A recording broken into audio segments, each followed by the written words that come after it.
The LG G8X ThinQ is a very average flagship phone with a very long name, but when you add this dual screen accessory that LG is bundling with the device, it becomes a phone to seriously consider, especially at a price of only $700, which is anywhere from $100 to $300 less than the flagships from Samsung and Apple.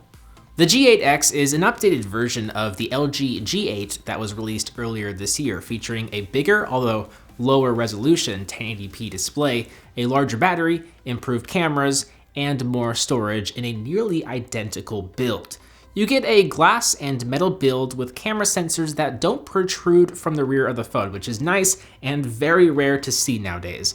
But unlike the G8, the G8X, it integrates the fingerprint scanner underneath the display, and there is also now a smaller teardrop notch. It also supports this dual screen accessory. It's a wallet-style flip case that adds a secondary OLED display that's identical to the display found in the G8X. It's literally the same. It even includes the teardrop notch cutout, even though there's no camera sensor in this case. The case features a USB-C port that plugs into the bottom of the G8X, which makes the USB-C port inaccessible when using the case. So what LG has done is it included this pogo pin adapter to magnetically charge your phone. It could be annoying to have to always carry this adapter around with you, but the magnetic attachment, it makes charging super easy. The cable just naturally attaches to the bottom of the phone and starts charging. And if you don't want to use a cable at all, you don't have to. There's wireless charging available that works via the case if that's what you prefer. Now, the case definitely does add some girth, but it's really not too excessively thick to fit in your pocket or throw in a bag.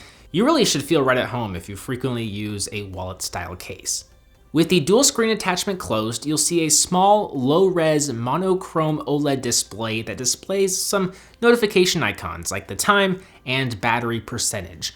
When you open up the case, the display will power on and you can unlock the phone with your fingerprint, which works fairly well, but it's not the best unlock method. I wish there was some kind of face unlock method available here, but there isn't. There's not even that insecure face unlock method found in older versions of Android. It's kind of weird that there's just no face unlock at all in this phone. But what you can do here is multitask like a boss. You can open up an app on one display and then open another app on the other. And then if you do a 3-finger swipe, you can move that app to the other display really easily and quickly. There's a little toolbar on the side of the screen that gives some options like swapping screens, putting the main screen to sleep, and turning off the dual screen attachment altogether. You can expand Chrome across both screens to create one big expanded display, but there is a big gap between the two displays that kind of ruins the experience. So chances are you'll probably just be using the other screen for multitasking. Multitasking is great though. You can watch a YouTube video while browsing Twitter, or you can watch Netflix or Disney Plus while browsing the web. The possibilities are endless.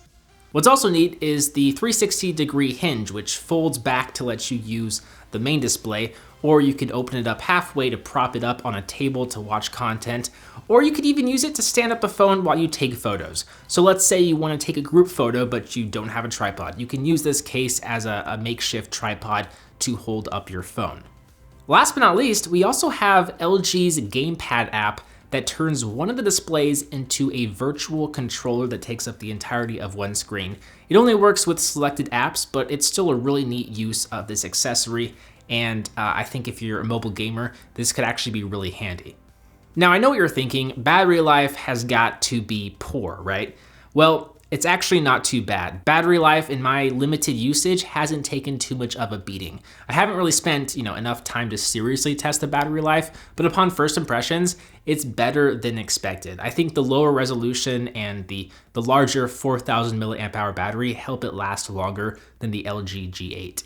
So if you think you would use a phone with a dual screen wallet case like this, maybe you're using a wallet case on your current phone, then I think you'll actually really enjoy this phone.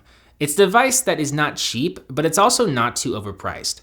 The G8X, it bridges the gap between a traditional single-screened smartphone and the next-gen foldables that we're just now starting to see come to the market.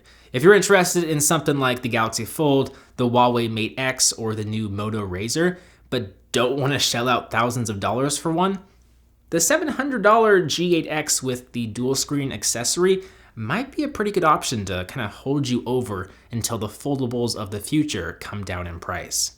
With that said, I'm Bo HD from PhoneDog.com. I'm really curious to hear your thoughts on this phone and its included accessory.